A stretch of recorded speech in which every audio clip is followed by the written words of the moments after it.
Srila Mahavishnu Goswami Maharaj ki. I unfortunately didn't have a lot of association with His Holiness Mahavishnu Goswami. I joined ISKCON in England in 1971, but in 1975 I was requested to go to India as Srila Prabhupada wanted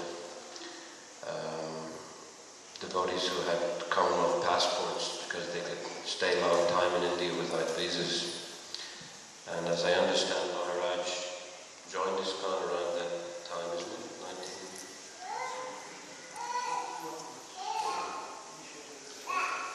Yeah, I can't say that I knew him when I was in England. Only heard him speak a few times in Sydney Temple, but his lectures were very, very powerful and very easy to understand for everyone. He had a very deep comprehension of the Bhagavad Gita. He knew it, I guess, practically by heart. He could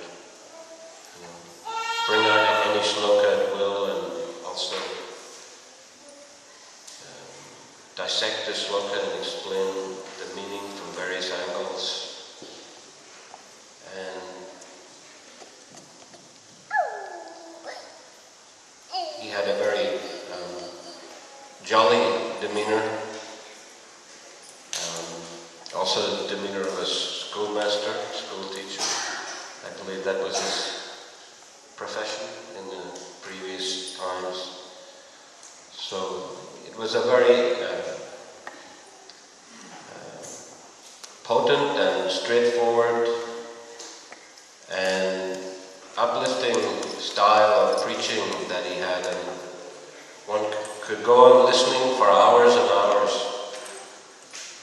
So penetrating and inspiring were his words, and he was one of the great leaders of the Krishna consciousness movement, always traveling and preaching and enlivening the devotees tirelessly, even at very advanced age, just as our Srila Prabhupada also traveled extensively, 14 times around the globe after 70 years of age. I don't know how many times Maharaj did. About similar, so in advanced age of 70s and 80s, so he was a tireless preacher and soldier in the army of Sri Chaitanya Mahaprabhu. So, of course, it's a sorrowful thing that we have lost the association of such a great soul, but on the other hand, everyone departs from this world, and Maharaj has certainly attained the supreme destination, the abode of the Supreme Lord, and will be continuing his devotional service wherever Krishna wishes him to. He's a fully surrendered devotee. So that kind of association is what we all require to show us the way, to inspire us on the path of Krishna consciousness. Maharaj is beckoning us all to go with him in his footsteps to the spiritual world. So we should always hold his example very prominently and very dearly in our hearts, and thank him for his association and his blessings and his instructions, and pray that we can all stick to the line of Sri Chaitanya Mahaprabhu, follow in his footsteps, and never deviate from the path of Krishna consciousness. This was his example, this was his message. He was a straight speaker in the line of the Guru Parampara, very noble and worthy representative of Srila Prabhupada and the ISKCON movement.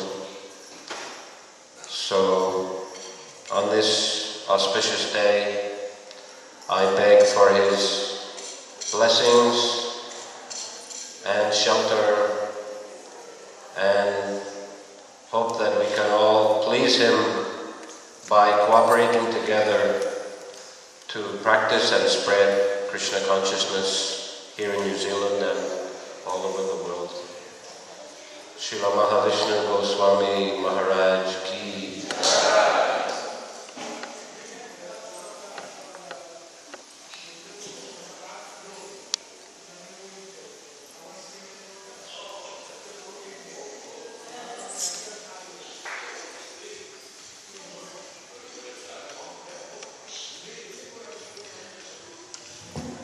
Thank you very much, Mahavishnu Goswami Maharaj. Mahavishnu Goswami Maharaj are also a very great Vaishnava. And thank you for coming and blessing this evening and making a success of it and due to ill health. We have one request. Parasati Mataji would like to say a few words.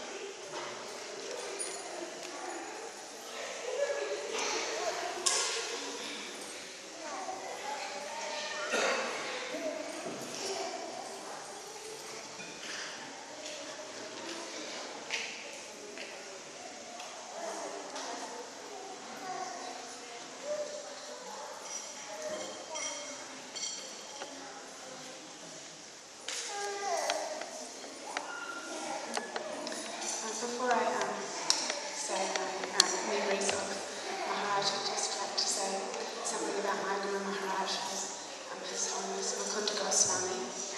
He came to New Zealand in 1999 and then engaged me in his service preaching for Srila Prabhupada, and I took initiation from him in 2002. And at that time I said to him, Maharaj, there is one person who is very dear to me, and I ask for your permission that he can be my Shiksha Guru.